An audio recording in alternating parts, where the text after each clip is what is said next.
साल 2025 शुरू होते ही गंदम की बड़ी बड़ी खबरें सामने। फ्लोर मिल को सरकारी गंदम की जारी कर दे वक्त बरदाना बिला मुआवजा दिया जाता था। और साथ में दूसरी खबर, जेलों में जो 14 लाख टन गंदम की सप्लाई होती थी अब से वो हुकूमत खुद। आगे इस रिपोर्ट में देखते हैं। उससे पहले जो दो चैनल पर नए हैं वो चैनल को लाजमी सब्सक्राइब कर लें और तो लाइक कर दें। की सेहत के लिए हुकूमत का बड़ा फैसला, पंजाब की जेलों में निजी आटा फराहमी की तमाम ठेके खत्म कर दिए गए। तफसीलात इस हवाले से क्या है, इस बार नासिफ से जान लेते हैं। जी अपडेट कीजिएगा।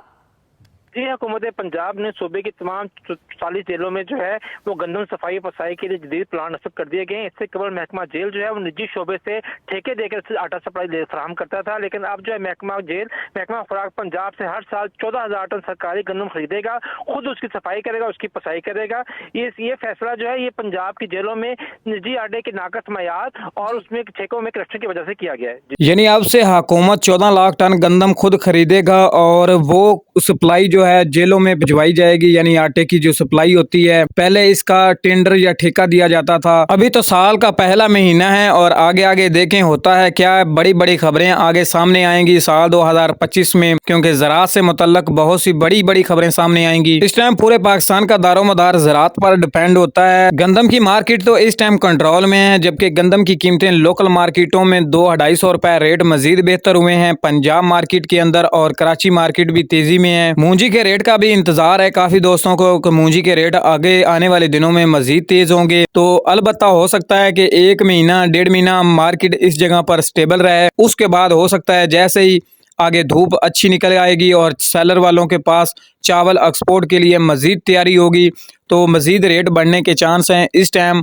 जो मजमूई कीमत है वो मंडियों में एक जगह पर बरकरार है 100-150। मार्केट जनवरी के महीने ਦੇ ਵਿੱਚ ਇੱਥੇ ਸਟੇਬਲ ਰਹੇਗੀ ਤੇ ਅੱਗੇ ਜਿਹੜਾ ਮਹੀਨਾ ਫਰਵਰੀ ਦਾ ਹੋਏਗਾ ਉਹਦੇ ਚ ਮਾਰਕੀਟ ਮਜ਼ੀਦ 200-250 ਰੁਪਏ ਬਿਹਤਰ ਹੋਏਗੀ ਰੇਟ। ਪੂਰਾ ਸਾਲ ਗੁਜ਼ਰ ਗਿਆ ਤੇ ਮਾਰਕੀਟ ਉੱਥੇ ਹੀ ਆਪਣੀ ਪੋਜੀਸ਼ਨ ਬਣਾ ਕੇ ਰੱਖੀ ਹੋਈ ਹੈ। ਇੱਥੇ ਹੁਣ ਦੇਖਿਆ ਜਾਏ ਤਾਂ ਮਾਰਕੀਟ ਦੇ ਵਿੱਚ ਕੋਈ ਸਿੰਧ ਸਾਈਡ ਤੇ 2 ਤੋਂ 500 ਰੁਪਏ ਇਜ਼ਾਫਾ, ਯਾਨੀ 102 ਕਿਲੋ ਬੋਰੀ ਦਾ ਰੇਟ 8102 ਰੁਪਏ ਤੱਕ ਪਹੁੰਚ ਗਿਆ ਹੈ। ਜਦੋਂ ਕਿ ਪੰਜਾਬ ਦੇ ਵਿੱਚ ਗੱਲ ਕਰੀਏ ਤੇ ਰਾਵਲਪਿੰਡੀ ਇਸਲਾਮਾਬਾਦ ਦੇ ਵਿੱਚ ਵੀ ਗੰਦਮ ਦੀ ਮਾਰਕੀਟ 3200 ਤੋਂ 3300 ਰੁਪਏ ਤੱਕ, ਜਦੋਂ ਕਿ ਮੰਡੀਆਂ ਦੀ ਗੱਲ ਕਰੀਏ ਤਾਂ ਮੰਡੀਆਂ ਦੇ ਵਿੱਚ ਗੰਦਮ 2800 ਤੋਂ ਲੈ ਕੇ ਤੇ 3000 ਰੁਪਏ ਤੱਕ ਫੀ ਮਨ। ਔਰ ਮਕਈ ਦੀ ਗੱਲ ਕਰੀਏ ਤਾਂ ਮਕਈ इस टाइम मंडियों के विच मजमूई तौर पर रेट बरकरार रखे हुए हैं। 3000 तो लैके 3450 रुपए तक सेल की जा रही है।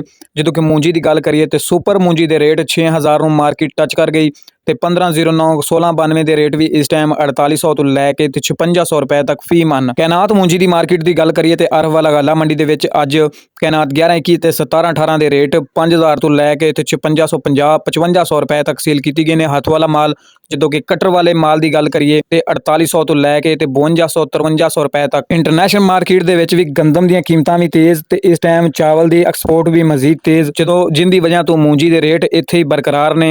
ਅੱਗੇ ਜਦੋਂ ਵੀ ਮਜ਼ੀਦ ਚਾਵਲ ਐਕਸਪੋਰਟ ਤਿਆਰ ਹੋ ਜਾਏਗੀ ਤੇ ਮੂੰਜੀ ਦੇ ਰੇਟ ਮਜ਼ੀਦ ਵਧਣ ਦੇ ਚਾਂਸ ਨੇ, ਕਿਉਂਕਿ ਮੂੰਜੀ ਹੁਣ ਤੇ ਕਿਸਾਨ ਭਰਾਵਾਂ ਨੇ ਕਾਫੀ ਜ਼ਿਆਦਾ ਸੇਲ ਕਰ ਦਿੱਤੀ ਹੈ ਤੇ ਹੁਣ ਮੂੰਜੀ ਆ ਗਈ ਹੈ ਸੈਲਰ ਵਾਲਿਆਂ ਦੇ ਪਾਸ, ਜਿਨ੍ਹਾਂ ਨੇ ਚਾਵਲ ਐਕਸਪੋਰਟ ਵਾਸਤੇ ਤਿਆਰ ਕਰਨੇ ਨੇ ਤੇ ਦੂਸਰੇ ਸਟਾਕੀਆਂ ਦੇ ਕੋਲ ਇਸ ਟਾਈਮ ਮੂੰਜੀ ਹੈ, ਜਿਨ੍ਹਾਂ ਨੂੰ ਇੰਤਜ਼ਾਰ ਹੈ ਕਿ ਅੱਗੇ ਰੇਟ 6000 ਯਾਨੀ 6000 ਤੋਂ ਉੱਤੇ ਵੀ ਮਾਰਕੀਟ ਜਾ ਸਕਦੀ ਹੈ ਅਗਰ ਡਿਮਾਂਡ ਅੱਛੀ ਖਾਸੀ ਰਹੀ ਤੇ।